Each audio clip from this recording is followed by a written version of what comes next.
अस्सलाम वालेकुम जी, कैसे हैं आप सब। उम्मीद करती हूँ सब ठीक होंगे, खैरियत के साथ होंगे इंशाल्लाह। और अल्हम्दुलिल्लाह जी, मैं भी आपकी दुआओं से बिल्कुल ठीक ठाक हूँ। सुबह जी जैसे ही नमाज़ पढ़ ली और मैं जैसे ही ऊपर आई हूँ तो इतना प्यारा खूबसूरत सा मंज़र था ना, तो मैंने कहा चलें जी मैं इसकी वीडियो शूट करती हूँ ताकि आप लोगों के साथ भी शेयर कर सकूँ। ठीक है जी, आ जाते हैं जी फाइनली अपने नाश्ते की तरफ। और ये नाश्ता बन रहा है अल्हम्दुलिल्लाह मेरे बेटे का।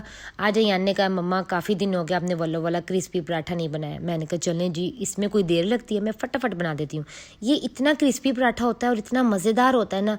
बस आपने इसको ये करना है, पहले आपने बेल के रोटी उसके ऊपर घी वगैरह लगा के ना आपने इसको 10 से 15 मिनट के लिए रेस्ट देनी है। उसके बाद पराठा इतना कमाल का बनता है, इतना क्रिस्पी।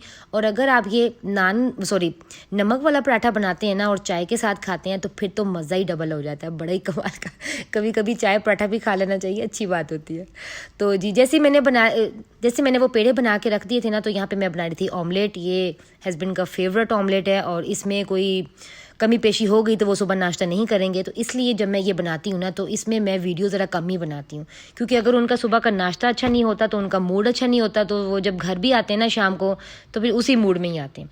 तो मैं चाहती हूँ कि सुबह सुबह नाश्ता हमेशा अपने हस्बैंड को, बच्चों को अच्छा बना कर दे ताकि उनका मूड भी अच्छा हो।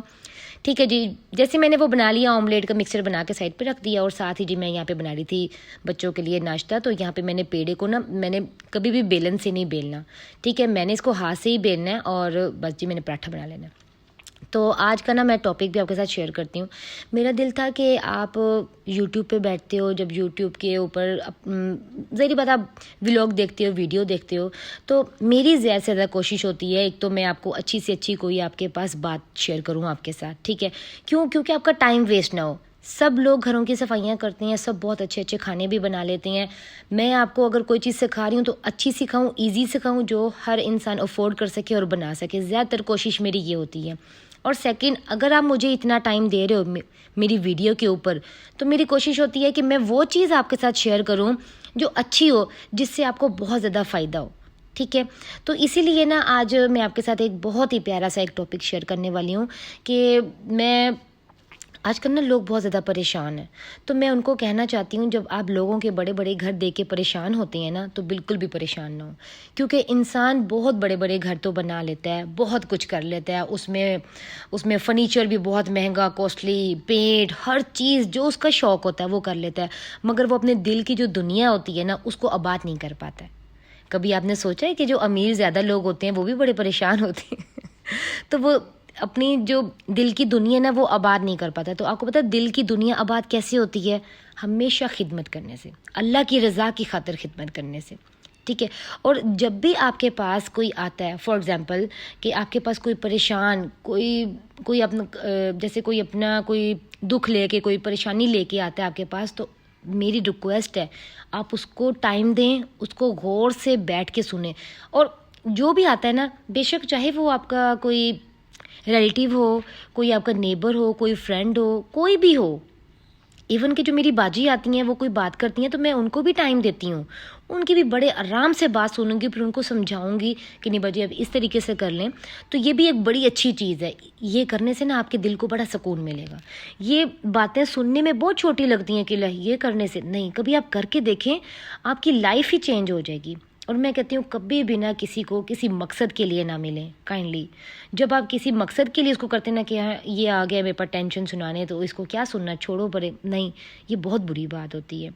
मैं कहती हूँ कि जब आप अल्लाह की रज़ा के लिए किसी को सुनना शुरू करते हैं ना, और सिर्फ इस नीयत से कि मेरा अल्लाह मुझसे राज़ी होगा, और आप यकीन नहीं करेंगे कि आपकी ज़िंदगी में इतनी आसानियाँ आएंगी, इतना सुकून आएगा कि ये एक फार्मूला है। ठीक है, ये एक फार्मूला है और आप ये एक बार आजमा के देखें, आप खुद हैरान होंगे और आपकी, मैं कहती हूँ, ज़िंदगी बदल जाएगी।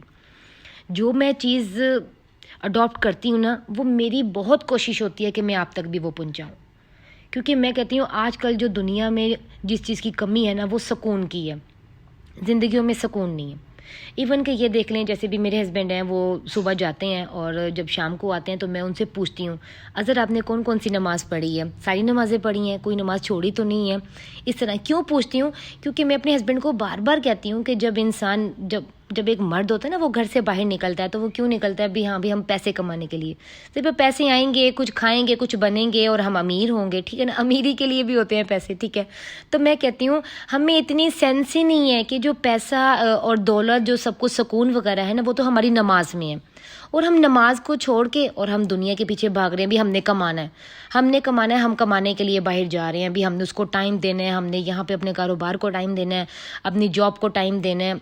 ठीक है, आप सब कुछ साथ साथ करें, मगर साथ नमाज भी रखें, अल्लाह को राज़ी करें। जब अल्लाह ही राज़ी नहीं होगा तो कैसे आप अमीर हो सकते हो? कैसे आपकी ज़िंदगियों में सुकून आएगा? जैसे कि मुझे जो भी इंसान उठता है ना, मेरे बेशक रिलेटिव हो या कोई भी हो, वो मुझे एक ही बात करते हैं, अनम तुम ये कैसे कर लेती हो, अनम तुम ये कैसे कर लेती हो। मैंने कहा एक तो पहली बात, हम घर में कोई लड़ाई झगड़ा नहीं करते, क्योंकि लड़ाई झगड़े से भी बहुत ज़्यादा कमी होती है। एक तो सुकून की और एक पैसे की भी, और जो मियाँ बीवी लड़ते हैं, ठीक है। जब ये चीज़ नहीं समझ थी, मैं ये नहीं कहूँगी कि भी मैं सुपर परफेक्ट थी, नहीं। जब ये चीज़ की नहीं समझ थी तब तो होते थे सारे मसले मसाइल जैसे कि सबके साथ होते हैं। बहरहाल जब ये समझ आ जाती है ना, तो मैं कहती हूँ कि, और ये समझ आना भी ना, ये अल्लाह की तरफ से होता है, अल्लाह की तरफ से ही हिदायत आती है। तो मेरी तो दुआ है जितने भी लोग मुझे यहाँ बैठे सुन रही हैं, जितनी भी लेडीज़ सुन रही हैं, बच्चियाँ सुन रही हैं, अल्लाह ताला सबको नेक हिदायत दे इंशाल्लाह ताला, इंशाल्लाह। तो ये था जी जो मैंने आज आपके साथ जो बात शेयर करनी थी ना अपनी, कि मेरे दिल पे था, मेरा दिल था कि मैं आप लोगों के साथ शेयर करूं। बाकी तो सारी बातें सब कुछ लोग शेयर करते हैं, बहरहाल मेरे माइंड में जो था वो मैंने आप लोगों के साथ शेयर की। अब आ जाते हैं जी अपनी व्लॉग की तरफ। अच्छा, यहाँ पे ना मैंने सारी कुछ ज़रा सेटिंग करनी थी, वो आपने देखी है। और ये थोड़े से मेरे कल वाले राइस पड़े हुए थे, वो थे, और थोड़ा सा ये लेफ्ट ओवर सालन था, वाइट कढ़ाई, मैंने इसी से ही लंच कर लिया अल्हम्दुलिल्लाह, मैंने, अबीहा ने और इशाल ने। तो ये करने के बाद फिर मैं चली गई थी मम्मा के साथ बाज़ार, क्योंकि बाज़ार जाना था। और बाज़ार की ना मैं कोई वीडियो शूट नहीं कर पाई। क्योंकि मम्मा को बहुत ज़्यादा गुस्सा आता है। मम्मा कहती है कि नहीं तुम मोबाइल में लगी हुई हो, तो फिर मुझसे कपड़े कौन वो जो सिलेक्शन करवाएगा ना। तो फिर मुझे थोड़ा सा होता है कि चलो अच्छा ठीक है, मैंने कल तो वीडियो नहीं बनाई। इंशाल्लाह नेक्स्ट 2-3 दिन के बाद दोबारा मैंने जाना है, तो फिर इंशाल्लाह ताला जी मैं आपके साथ शॉपिंग अपनी शेयर भी करूँगी, ठीक है। चलें जी, हम आ जाते हैं अब अपनी रेसिपी की तरफ। और ये मैं रात को 10 बजे के करीब मेरे ख्याल से मैं बना रही थी। जब मैं घर आई ना, तो मैंने बच्चों को दे दिया खाना, डिनर करवा के मैंने उनको लटा दिया। मैंने कहा बस अब आपका काम हो गया ख़त्म, और अब आप डिनर करो, डिनर करके जैसे आपका काम ख़त्म, और अब आप सो जाएं। तो जैसे बच्चों ने रेस्ट की तो मैं आई ऊपर किचन में, क्योंकि मैंने सुबह के लिए आटा गूंद के रखना था, और जैसे सुबह नाश्ते में मुझे भी देर ना हो, तो कुछ ज़रा बर्तन भी समेटने थे, वॉश भी करने थे। और जैसे मैं रात को जैसे मैं आई हूँ ना ऊपर, तो ये साथ ही मेरे आती है। आपने मेरी वॉइस भी शुरू में सुनी होगी, मियाऊं मियाऊं। जहाँ पर मैं होती हूँ ना, ये मेरी मानो मेरे साथ साथ होती है, ठीक है। तो आज हम सीख रहे हैं कोकोनट केक, जो के देसी घी में बनने वाला। मेरी ज़्यादा से ज़्यादा कोशिश होती है कि जो भी चीज़ सिखाऊँ ना, तो मैं वो सिखाती हूँ कि जो आप अपने बच्चों को बना के दें, ठीक है। बेशक मैं पहले भी कहूँगी मैदा बच्चों के लिए बिल्कुल भी अच्छा नहीं है, बहरहाल फिर भी कभी कभी आप बना के लाजमी दें, ठीक है। तो यहाँ पे मैंने ले लिया बटर, और मैंने ले लिया नारियल का पाउडर, और ऐसी चीज़ें ली हैं, मैं साथ साथ आपको यहाँ पे बताती रहूँगी, ठीक है। यहाँ पे मैंने ले लिया बटर को मैंने अच्छे तरीके से बीट कर लिया। बीट करने के बाद जी मैं इसके अंदर डाल दूंगी शुगर थोड़ी थोड़ी करके, ठीक है। आप हाफ शुगर, जैसे 1/4 कप शुगर आप इसके अंदर डाल सकते हैं, ब्राउन शुगर। और अगर ब्राउन शुगर नहीं डालनी तो फुल आप वाइट जैसे भी कस्टर्ड शुगर होती है वो आप डाल लें, और इसको अच्छे से बीट करें। अच्छा, यहाँ पे रात ज़्यादा थी तो मैंने ना ये जो शुगर है इसका पाउडर नहीं बनाया, क्योंकि काफ़ी ज़्यादा शोर होता, क्योंकि मुझे बड़ा ख्याल होता है मेरे हमसायों का, ये वो ऊपर किचन है, किसी के बच्चे होंगे, कोई बुज़ुर्ग होगा, सो रहा होगा, तो इस तरह ज़रा ख्याल करना चाहिए ना, तो मैंने वो नहीं किया। और इसकी आवाज़ इतनी नहीं है तो मैंने ये चला लिया, वरना मैं केक भी सुबह ही बनाती, ठीक है। जैसे शुगर बटर के साथ बिल्कुल अच्छी तरीके से मिक्स हो गई, क्रीमी टेक्सचर हो गया, तो फिर मैंने उसके अंदर एक एक करके 3 इसके अंदर अंडे डाल दिए, ठीक है। अंडे डाल के आपने अच्छे तरीके से उसको अच्छे तरीके से जैसे बीट करते जाना। अच्छा, मैं आपको एक और बात बता देती हूँ यहाँ पे, कि जैसे मैंने शुगर इसके अंदर ऐड की थी ना, तो वो बिल्कुल बारीक दाने वाली की थी, ठीक है। मोटे दाने वाली कभी भी आपने शुगर ऐड नहीं करनी। फिर जो मैंने यहाँ पे कोकोनट पाउडर था, वो इसको 3 पोर्शन में मैं डालूंगी। जो मेरे साथ अभी जिन्होंने ज्वाइन किया, मैं उनको बता देती हूँ कि जितने भी ड्राई अज्जा आपने डालने होते हैं बेकिंग के अंदर, वो आपने 3 पोर्शंस में डिवाइड करके डालें, जैसे कि थोड़ा थोड़ा थोड़ा करके, फिर आपने उसको मिक्स करना है, ठीक है। ये है जी मैदा, मैदे के अंदर डाल दिया मैंने 1 टीस्पून भर के baking powder, pinch of salt. अब मैं इसको कर लूँगी, थोड़ा सा स्टेन करती जाऊँगी इसके अंदर, और उसके साथ साथ ही ना मैं इसको अपने हाथ से मिक्स करती रहूँगी। मैं जब भी बेकिंग करती हूँ ना, मुझे सुकून नहीं मिलता जब तक मैं अपने हाथ से मिक्स ना करूँ। हैंड विक्स से आप कर सकते हैं, स्पैचुला से कर सकते हैं, बहरहाल मुझे पता नहीं चलता कि ये मिक्स हो गया या फिर ओवर मिक्स हो गया, तो इस तरह मुझे अपने हाथ का ही ज़्यादा है, ठीक है। तो मैं हमेशा इसको हाथ के साथ अच्छे से मिक्स कर लेती हूँ। और ये होता है कि आप जब अपने हाथ के साथ कोई भी काम कर रहे होते हो ना, तो आपको आइडिया हो जाता है कि ये भी मिक्स हो गया है, ओवर मिक्स तो नहीं मैं कर रही हूँ। तो वरना जो आप आर्टिफिशियल जो स्टेप लेते हो, वैसे जो मेथड आप यूज़ करते हो ना, तो उससे आपकी कोई ना कोई चीज़ ख़राब होने का होता है, ठीक है। तो मैं तो यही कहूँगी कि आप हमेशा ना इसको हाथ के साथ ही मिक्स करें। अच्छा, ये अब आप कहेंगे कि अनम तुमने तो कहा कि ये देसी घी का कोकोनट केक है, अभी ठहरें, मैंने इसमें हाफ़ इसके अंदर ऐड किया बटर और हाफ़ देसी घी। और अगर कुछ लोगों के घर जैसे बटर नहीं है तो आप बटर को स्किप कर दें, बटर की जगह फुल आप घी यूज़ कर लें, ठीक है। मगर मेथड सेम यही रहेगा, ठीक है। तो मैंने सारा इसके अंदर मैदा छान लिया अच्छे से। अब मैं इसको अच्छे से फोल्ड करूँगी। अच्छा, यहाँ पे ना जब भी केक बेक होता है ना, जैसे फीका फीका कलर होता है, आपको पता ही है, जो मेरे साथ शुरू से अब तक है उनको पता ही होगा, मुझे हमेशा कलर्स पसंद है, लाइफ में भी और खानों में भी।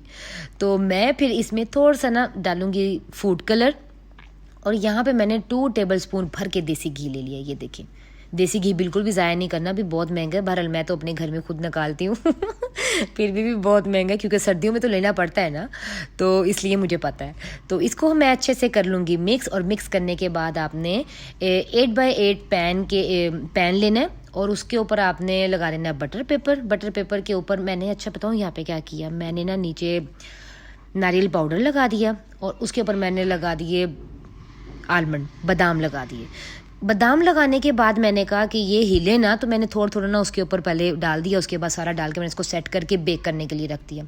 अच्छा, मुझे इतनी समझ ही नहीं आई कि भी अनम जब ये केक बेक होगा तो नीचे से उसका कलर तो ब्राउन हो जाएगा, तो फिर जब मैंने केक बेक हो के बाहर आया, ऊपर से तो बहुत खूबसूरत सा कलर आया और बहुत ही कमाल का ये बेक हुआ।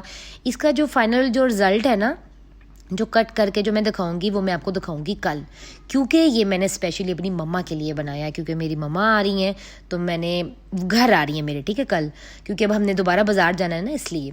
तो फिर इसलिए मैंने कहा चलें, वो दोबारा आ रही हैं कितने दिन के बाद, तो मैं उनके लिए केक बना लेती हूँ, क्योंकि जब भी आती हैं ना तो वो मेरा केक, मेरे हाथ का केक बना हुआ बहुत शौक से खाती हैं।